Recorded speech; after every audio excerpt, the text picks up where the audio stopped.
আর মা বড়রা এখানে পীরের সামনে বক্তব্য রাখবেন।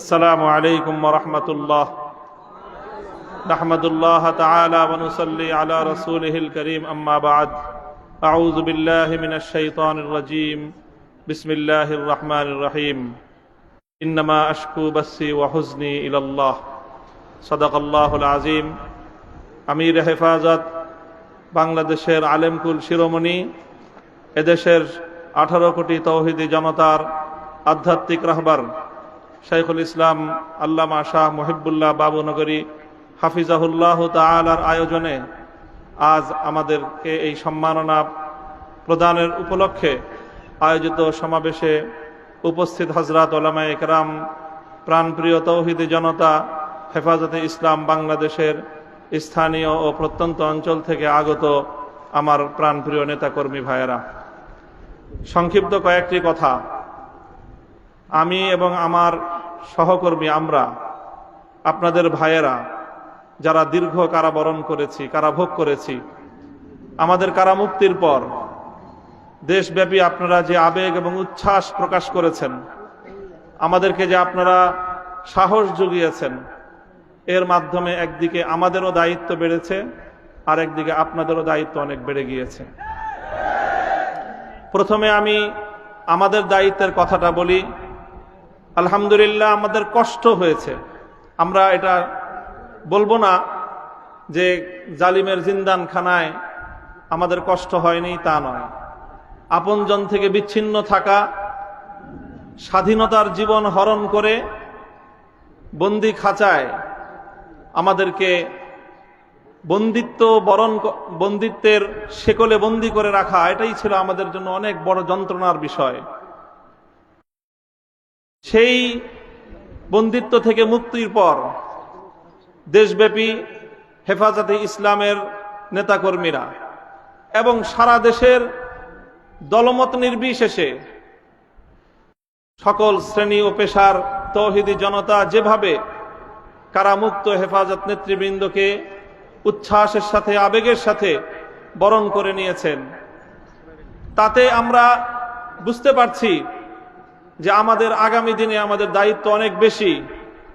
এবং আলহামদুলিল্লাহ, আল্লাহ পাক রব্বুল আলামিনের নিকট আফিয়াত চেয়ে আল্লাহ আমাদের জন্য সহজ করুন, এই দোয়া করে শপথের বাণী উচ্চারণ করতে চাই।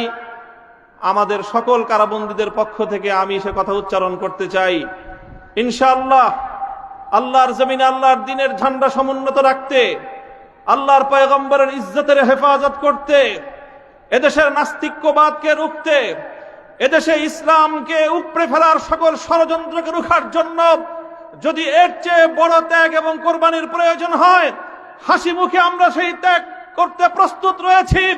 জীবন দিতে হলে জীবন দিতে প্রস্তুত রয়েছি। সন্তানদেরকে যদি ইতিম করতে হয় সেজন্য আমরা প্রস্তুত রয়েছি। স্ত্রীদেরকে যদি বিধবা করতে হয় সেজন্য আমরা প্রস্তুত রয়েছি। মায়ের বুক যদি আমাদের খালি করতে হয়, আমাদের মায়েরা বুক খালি করে চোখের অশ্রুতে তাদের কলিজার টুকরা সন্তানদেরকে মাটির নিচে খোদার হাতে সুপর্দ করবে। কিন্তু ইসলামের জন্য, ইসলামের বিপক্ষ কোন শত্রুর সাথে এক মুহূর্তের জন্য আপোষ করতে প্রস্তুত নয়।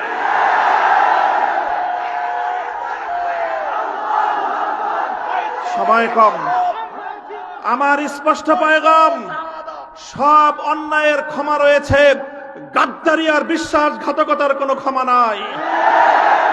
যারা গাদ্দার এবং বিশ্বাসঘাতক হিসেবে পরিচিত হবে, প্রমাণিত হবে, আগামী দিনে তৌহিদি জনতা তাদেরকে ঠাঁই দেবেন না ইনশাআল্লাহ।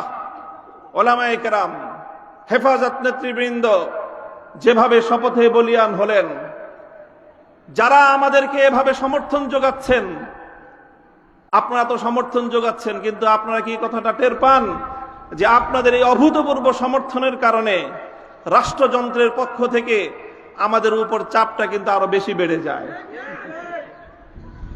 এই যে আজকে আমাদের উপরে এই অকথ্য নির্যাতন, এই যে লাঞ্ছনা, এই যে গঞ্জনা আমাদের উপর, কারণ এদেশের মানুষ আমাদেরকে ভালোবাসে। কারণ আমরা যেখানে যাই মানুষ আমাদের প্রতি আবেগ এবং উচ্ছ্বাস প্রকাশ করে। এখন আপনারা যদি আবেগ আর উচ্ছ্বাস প্রকাশ করে ঘরে গিয়ে বসে থাকেন চুপ করে, তাহলে আমাদের উপর কিন্তু চাপটা, জুলুমের স্টিম রোলারটা আমাদেরকে কিন্তু নিষ্পেষণ করে দিবে। তখন আপনাদের আবেগ প্রকাশ করার কিন্তু আর কোনো জায়গা অবশিষ্ট থাকবে না।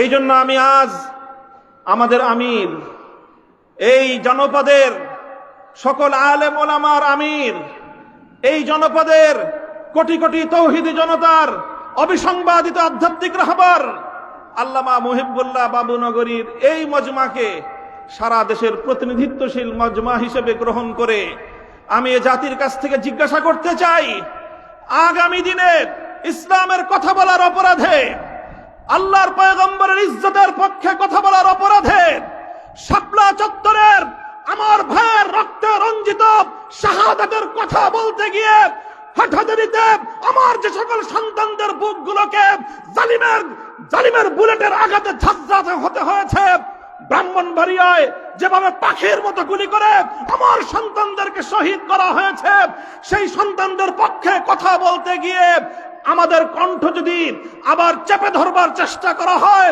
তাহলে আপনারা রাজপথে তার মোকাবেলা করবার জন্য প্রস্তুত থাকবেন কিনা?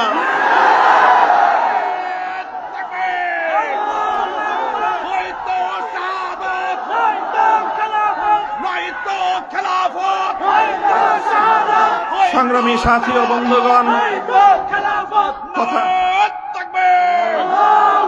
কথা দীর্ঘায়িত করার অবকাশ নেই। আমি আমার দীর্ঘ কারাবন্দিত্বের সময়ে আল্লাহ পাক রব্বুল আলামিনের রহমতের উপর আমার আস্থা, অবিচল বিশ্বাস ছিল যে আল্লাহ রব্বুল আলামিন নতিজা ভালো করবেন, উত্তম ফলাফল আমাদেরকে দিবেন, সে আস্থা এবং বিশ্বাস ছিল।